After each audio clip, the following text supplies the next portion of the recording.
Olá, bem-vindo. Eu sou Haroldo Maranhão, esse é o canal Vejam os Sinais. Meu objetivo aqui é tratar de profecia bíblica, é apresentar para você o que eu creio, compartilhar as minhas impressões, os meus estudos e, de alguma maneira, contribuir com os seus estudos.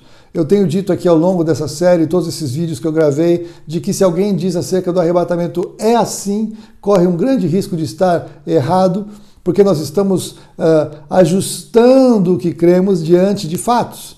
Eu que comecei a estudar escatologia aí há mais de 45 anos, uau! Eu nunca imaginei que diante do cenário que nós estamos vivendo, que nós estamos vivendo no mundo hoje, nós estaríamos aqui. Para mim já teríamos todos sido arrebatados e isso aqui já seria a grande tribulação. E podemos perceber que não é, embora seja um tempo estranho que eu tenho chamado, eu creio que esse período é o princípio das dores. Mas como eu estava falando, eu sempre, ao longo desses anos todos, estudei muito escatologia e li muito aqueles que criam diferente do que eu cria. Eu sempre fui pré-tribulacionista e pré-milenista. Eu percebi que estudar o que os outros que você discorda apresentam é muito importante, seja para você firmar sua posição, seja para você mudar sua posição. E embora nós saibamos todo o roteiro bíblico, ele é claro acerca da agenda dos últimos dias, é inegável que o arrebatamento, que Paulo diz que é um mistério, né? Eis que vos digo um mistério, o arrebatamento ele tem aí algumas coisas que não são tão simples de encaixar e todas as escolas escatológicas, de alguma maneira, elas podem ter bons fundamentos para defender, mas algumas coisas ficam fora de lugar diante da escola divergente. Para mim, a escola pré e a mid são as mais, digamos assim, proeminentes, que eu tenho mais facilidade de entender e compreender à luz da palavra. E aí o que eu decidi é que antes eu pensava que para os pré estarem corretos, os mid tinham que estar errados, para os mid estarem corretos, os pré tinham que estar errados. E aí nesse maniqueísmo eu percebi que não necessariamente isso deveria acontecer, porque eventualmente ambos poderiam estar corretos e nós poderíamos ter então duas oportunidades das pessoas serem retiradas. Então poderíamos ter dois arrebatamentos ou um arrebatamento parcial que é completado pela segunda chamada. E aí isso me impactou. Ouvi algumas pessoas falando sobre isso, decidi estudar a fundo, e aí eu encontrei o que eu chamo então de antagonismo profético. E aí vem um encorajamento, um desafio para mim e para você, tome o seu lugar. E eu vou explicar por quê. Para isso era necessário entender que havia uma figura de antecedentes proféticos. Era necessário encontrar isso como um padrão bíblico e que harmonizasse com o arrebatamento pré e com o arrebatamento mid. E eu digo para vocês que eu encontrei algo que me dá muita segurança de ensinar o que eu ensino, embora eu tenha sempre dito ao longo desses vídeos que quem disser é assim, fuja, porque nós temos que dizer creio assim. Nós não podemos ser tão dogmáticos porque ser dogmático podemos levar algumas pessoas a ter graves problemas acerca dos últimos dias, acerca do arrebatamento da noiva.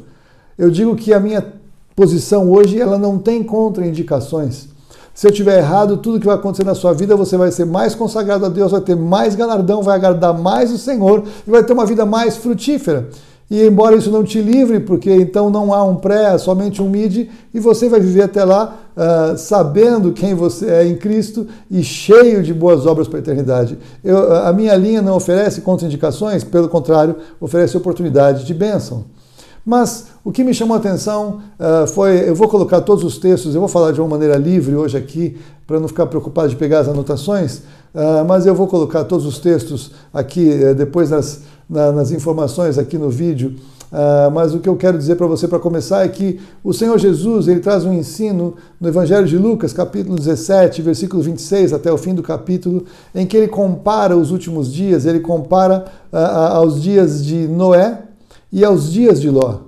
Então ele lança essa dica, ele faz alguns comentários acerca da vida cotidiana, mas eu creio que se o Senhor Jesus estava mencionando Noé e Ló, eu acho, você há de convir comigo que a expectativa dele era que você e eu fôssemos até a narrativa de Noé e de Ló para entender o que o Senhor Jesus estava falando.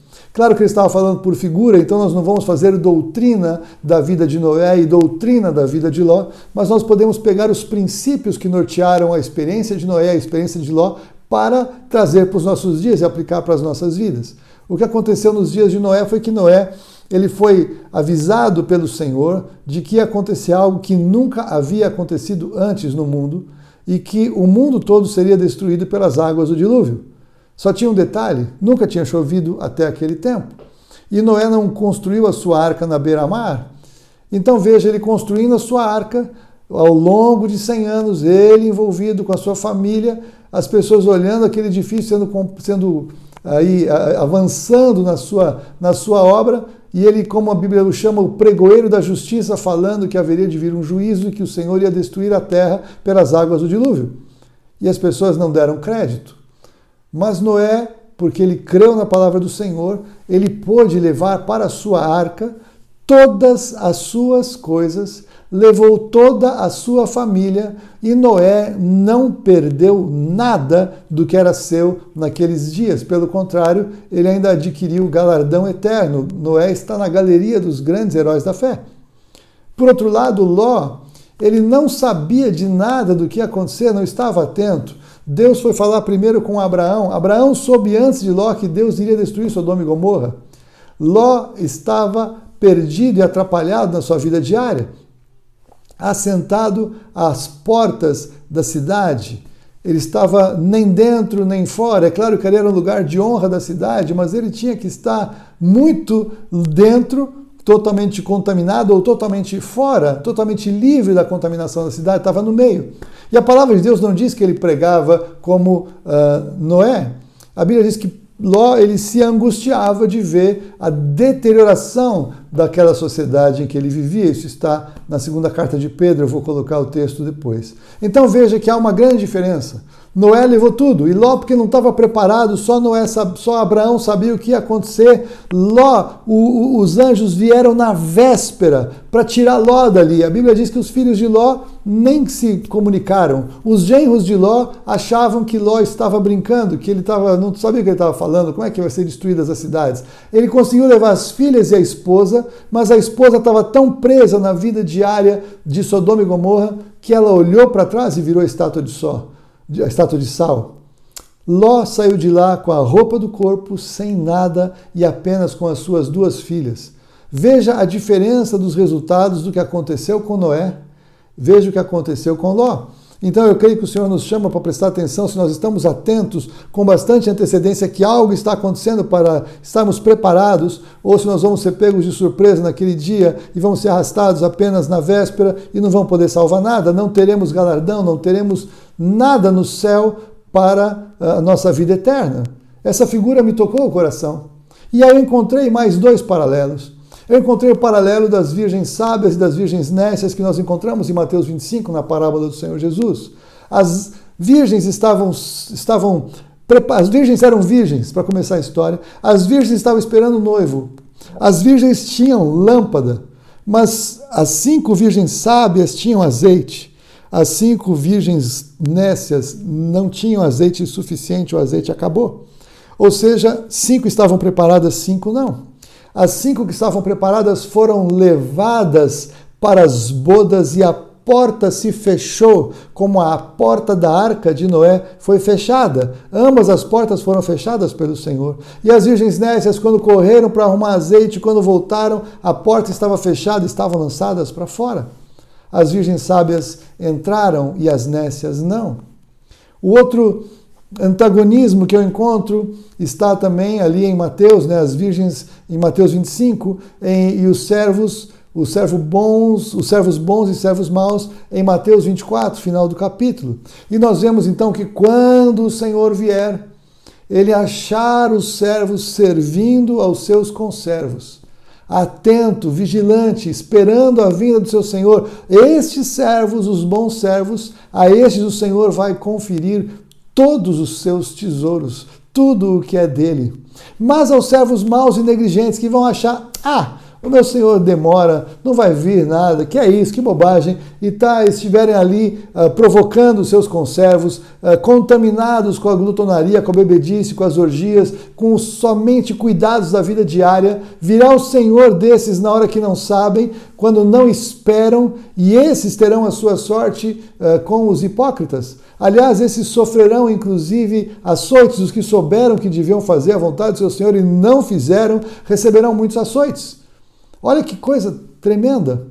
E por fim eu compararia ainda com as igrejas de Filadélfia e Laodiceia, que são as duas últimas igrejas profeticamente na história da igreja como estamos vivendo, que entram aí nesse período de transição, o princípio das dores para os últimos dias.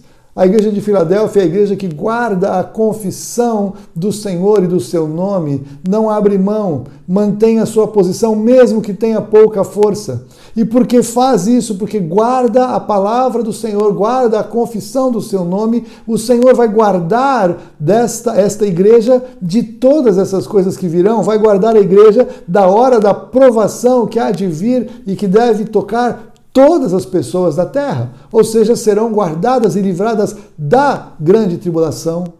Enquanto que a igreja de Laodiceia diz que está rica e abastada, e o Senhor diz que é miserável, pobre, cego e nu, aquele povo daquela igreja, e ele diz que está a ponto de vomitar da sua boca.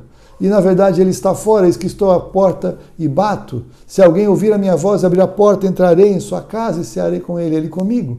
E essa igreja está completamente fora da agenda, não está entendendo o que está acontecendo e não é dito para ela que ela será livrada daquela hora. Então veja que essa dualidade ou esse antagonismo, um de um jeito, outro de outro jeito, todos eles seguem um padrão. Quem está preparado, pronto, quem está fazendo a vontade do Senhor, quem ama a sua vinda, quem está aguardando o Senhor, quem está edificando, trabalhando, servindo, tem azeite, este é livrado. Quem está de qualquer jeito, está desligado, não sabe se está no mundo ou se está fora do mundo, não sabe qual é o seu lugar, não sabe qual é o seu papel, não sabe qual é o seu chamado, está lá junto com os servos, não estou afim de servir, esse negócio está demorando, vou viver de qualquer jeito, que azeite, que nada, não preciso do Espírito Santo. Estes não serão livrados de todas essas coisas que virão. Então, quando eu digo tome o seu lugar, a minha pergunta para você é, se você é de Jesus, que tipo de vida você tem vivido? Por que você acha que o Senhor teria prazer em tirar você da pior hora da história da humanidade? Responda para você mesmo. Fundamente em textos da Bíblia. Não responda para mim. Responda para você. Saiba o que você crê. Saiba o que você está esperando. Olhe para a sua vida e veja que tipo de pessoa do Senhor você é. Você é sábio, você tem azeite, você está pronto, você está como nos dias de Noé, ou você está como nos dias de Ló e está fora de lugar?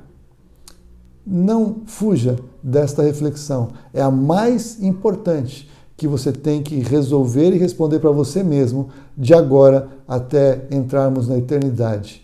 Não perca mais tempo. Tome sua posição em nome de Jesus.